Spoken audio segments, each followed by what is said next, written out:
Hey guys, Wednesday, April the 5th. Hope everybody's doing good. I'm going to go over everything from yesterday and today. That's the sales on the pound dollar. It's still in motion. Just hadn't gone too far. This is the 1 hour.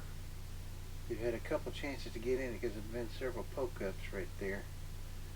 It just hasn't dropped off yet. See what the 4 hour looks like.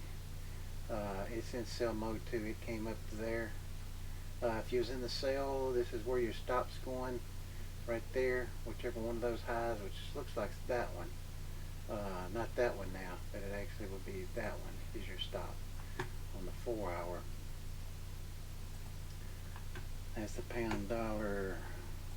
The Aussie dollar continued down just like it was yesterday. Made a pretty good move overnight in the Asian session, so it's still in sell mode. There's no buy there yet. The 4 hour agrees with it. Still a sell on the Australian dollar. Euro CAD made a move up. It's not made its sell yet, even though it sold off that big candle from yesterday, so there could be a buy opportunity in here on the Euro CAD, but it's still not still in sell mode on 4 hour. That's on the Euro CAD. Euro Aussie, showing the same. 1 hour is in sell mode. You had 2 opportunities to get in on the sale right there. 4 hour. Really didn't have one on the 4 hour. It's just right in there. It really needs to be up in here. So I'm hoping that one is going to push back up into here before it sells off. That's on the 4 hour on the Euro Australian dollar, which would make kind of sense if it did push up into here before it rolled over. So I have to keep an eye on that one. If you're already in that,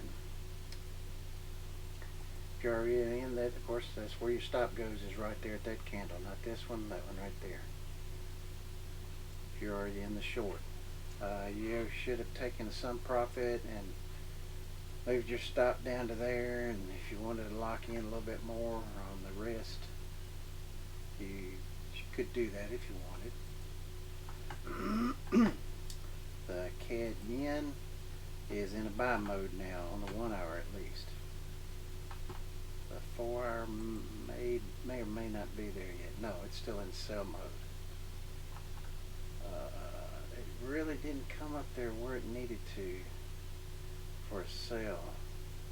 So that 1 hour would agree with that. A push back up into here somewhere before it sails back off again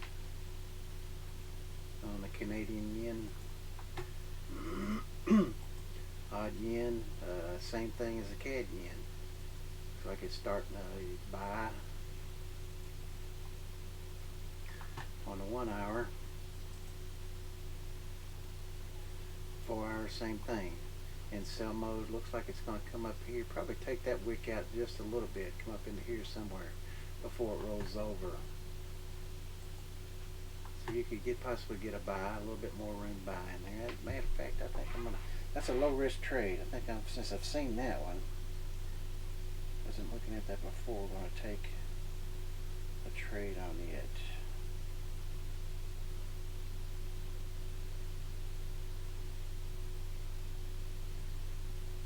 Let's see what it does.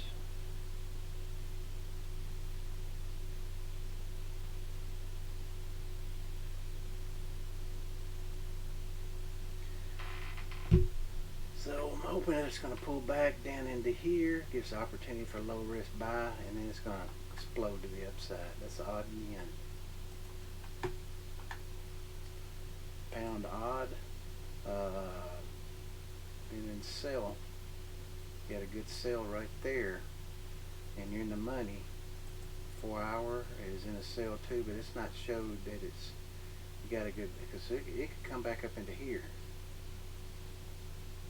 before it sells off. The pound odd.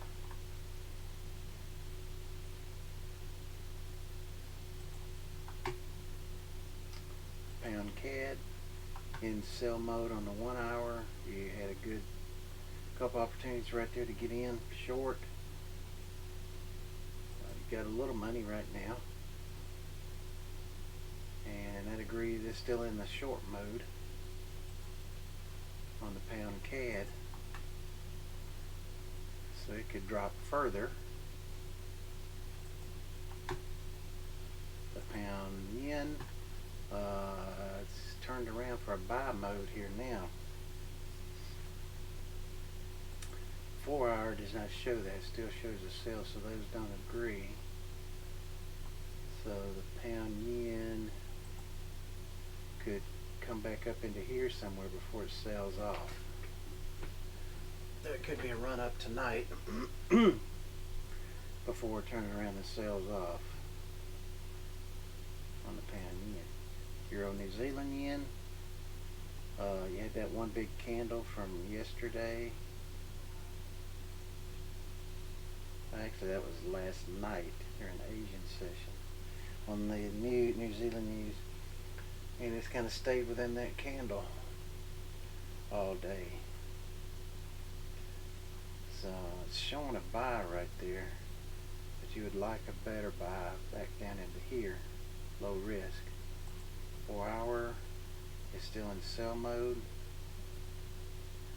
so those two don't agree.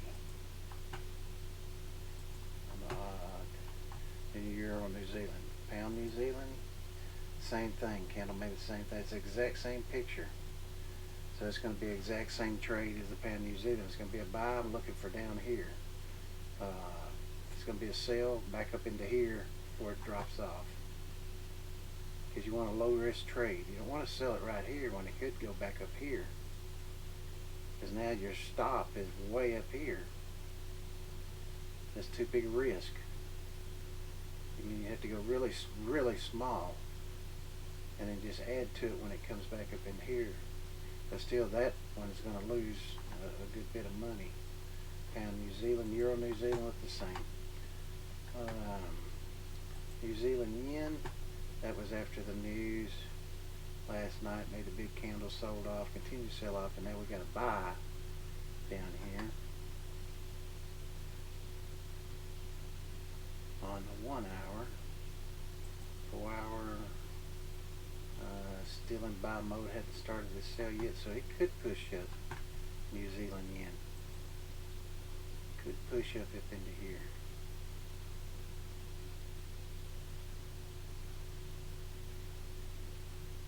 But it could take that out too, because the 4 hour, how far away was that? See, it's not made one yet. So it could take out that high, before the sale shows up. But if you wanted to get in the buy, I mean, you could have had that little pullback right there and got in. Better when it would have been down into here, really low risk. But if you did get into this trade, then there's your stop right now. Just move it up.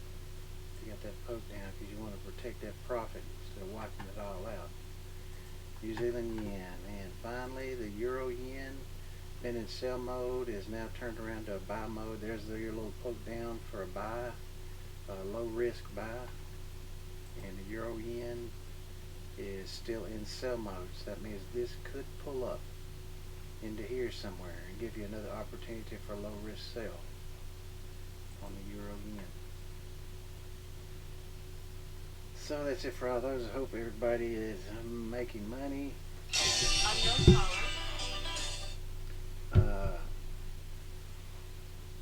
And if you've got profit, make sure you lock it in. Move your stops if you can, as quickly as you can, but not too close, because you know these things can move. The ranges on these are all pretty good. So you don't want to get stopped out and you was in the right direction and then it continued and it went without you. That's why I lock in half of my position.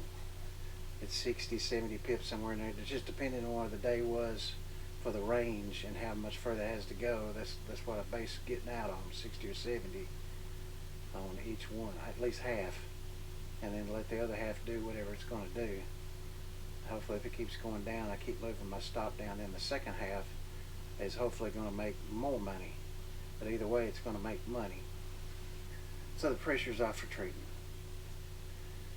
So if y'all like the information I'm providing, which I hope that you do, please hit the like button and the subscribe button. It won't be too much longer before I'm going to be going live every day. Won't be on all day.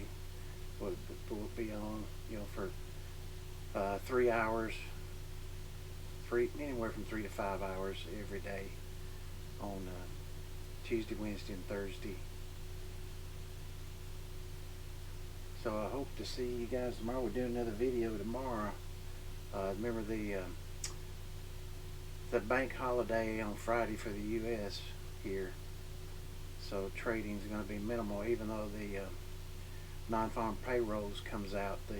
It's going to affect the Forex, but the stock market won't really be able to do anything. The futures will, but the stock market won't until it opens up Sunday evening. So I hope you guys have a great rest of the day, and we'll see you tomorrow.